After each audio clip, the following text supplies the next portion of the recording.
Cool. All right. So part one, video one, we went around, cleaned this up, so we should be pretty good to go. Our next step is to go around and start to clean up some of these cracks, creases, that kind of stuff, just to kind of make it look a little bit better. All right. Um, so what we're going to do is that once again, we're going to work additively, so we're going to add to it rather than just kind of, paint on top of our original picture. All right. So let's do this. We're going to make a new layer. And one of the things, I didn't say this in the first video, but once we start getting tons and tons of new layers, it gets kind of confusing. And so let's label this layer. So if I double click on it, it'll give me the option I lied. Let's see.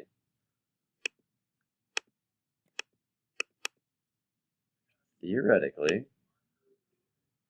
why it's not letting me. There we go. I had a double click right on the words themselves.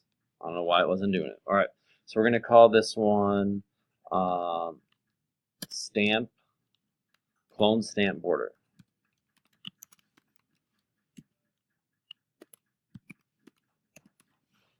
Okay, so what we're going to do is that we're going to go over to our toolbar, which is over here, and we're going to click on the stamp. Okay, so what the clone stamp does, if you think about the word, it's going to clone, which means to copy, and then it's going to stamp what we copied somewhere else. Okay, when you first open the clone stamp, once again we have our little preferences bar up here. Okay, so yours will say current layer. All right, so we actually, if we try to do that and we use our current layer, a couple things are going to happen. So if I click, this is what's going to pop up. It says could not use the clone stamp because the area to clone has not been defined. It says option click to define a source point. Okay, so that's what we're going to do. So let's zoom in. If I hit Command plus, it'll zoom in. Command minus, it zooms out. If I hit Command 0, it just kind of brings us to a full page picture.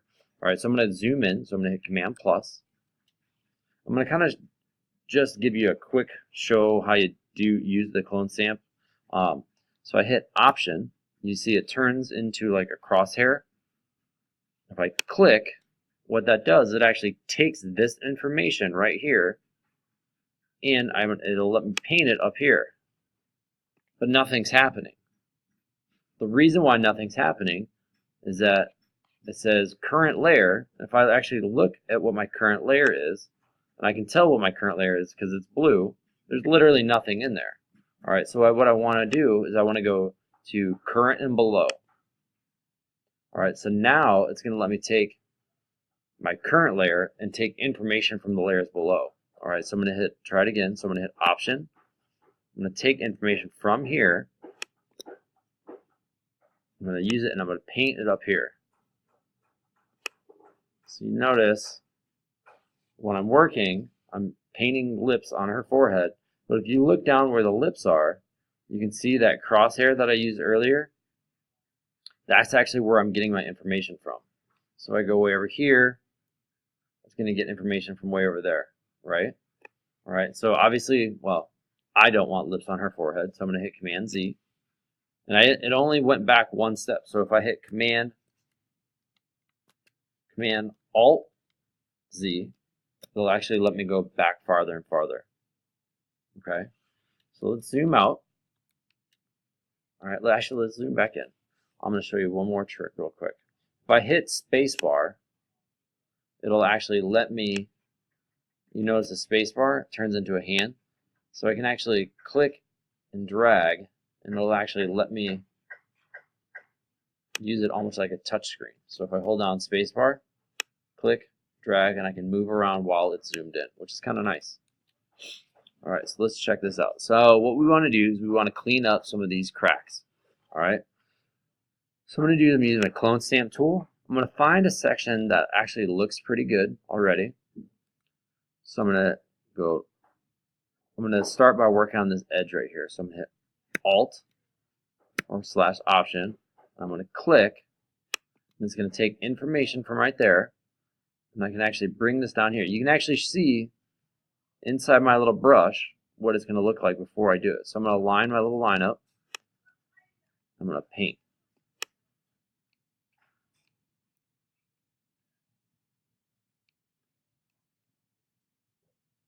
Okay, so I'm just clicking and dragging.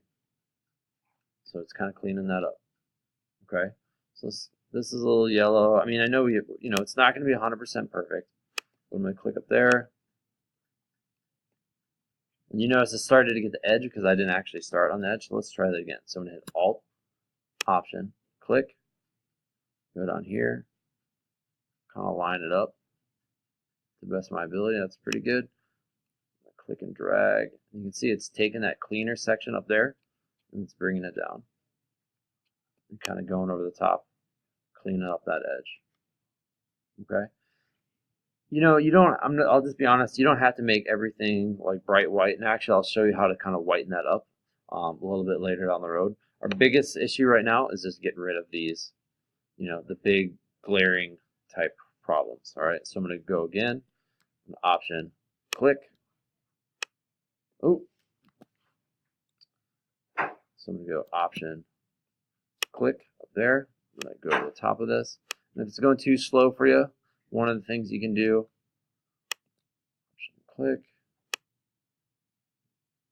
is you can bring your opacity up and your flow a little bit up. I like to work a little slower. Don't worry, I'm not going to make you watch everything that I'm doing. I'll just pause it and kind of fast forward, and it'll come back and I'll be miraculously fixed. Okay, so I'm going to pause it. When I come back, most of that stuff will look a little better, and then we'll come back and check some stuff out. All right. Ta-da! Look at that. It's all cleaned up. Fancy pants. All right. So the next thing we're going to do, I'm going to show you how to kind of clean that edge up a little bit. We'll actually brighten it up a little bit as well, using a couple different techniques. Technique number one is that what I'm going to do is I'm going to take my selection box. Okay, rectangular marquee tool. If you notice, once again, we talked about this before, but there are, if I click and hold, there's more options underneath of it. We are just going to use the rectangular marquee tool, but just know that there's an ellipse tool, singular, a couple different things in there. All right. So rectangular marquee. So what I'm going to do is I'm actually going to zoom in just a little bit, and I'm going to make a selection around the image here. Honestly, I'd rather have you go a little. No, that's pretty good. Okay. If you select too much, if I hold down Option, I can get rid of some of that selection, or if I need to add more selection. So Option, you can see it turns into a little minus sign. If I hit Shift, I can add to that selection. All right, so now I actually got to fix both of those. So I'm going to hit Option, bring it in, Option, get rid of that. So the thing we have selected out is actually the image, okay? But what I want is actually the opposite of that image. All right, so what I'm going to do is do select inverse. Okay, so now you can see it actually has the outside selected, so that border. Okay. As always, I want to do this on a separate layer. So I'm going to add a new layer. So I'm going to go to my little page button down there. Cool. So we have a layer 3. Click on that. See if it's going to let me do it. There we go. I double clicked on the layer 3, and I'm going to call this border highlight. I'll just call it border bright. All right, cool. So I'm going to take my paintbrush. Once again, we're at 47, 41. That's fine. I'm going to go to white. What I'm going to do is I'm going to paint over the top of it, just a thin layer. So what this is doing, but because I did that selection, it's only going to let me paint inside of that area. Right? So basically, it won't let me paint in here. It protected it, right? So it's saying only what's selected, which is this border, that's what it's going to let me interact with. So I can see that spot's a little too light still. Cool. So it looks pretty good, I think at least. So I'm going to hit Command D for made it so it deselected it. So if you see, or I could have done it up here. Deselect. Command D. This little flowery looking thing, if you look on your keyboard, that's also that same image, right? So Command. and then D. So all these little things are actually my shortcuts, ways to just kind of speed up your process. So there you go. So that definitely looks a little bit better. So this is before, after, and maybe it's too bright, so actually I can change the opacity to kind of, meet it somewhere in the middle. All right, so that looks pretty good. All right, let's see what time we got. We're at 10 minutes. All right, I'm going to try to crush through this part a couple of these parts really quick. I'm going to show you a couple more tools. Actually, we'll do it in the next video. So that's kind of the edge. Then our next video, what we're going to do is we're going to start working on the image of the girl itself. All right? Here, hold on to your pants.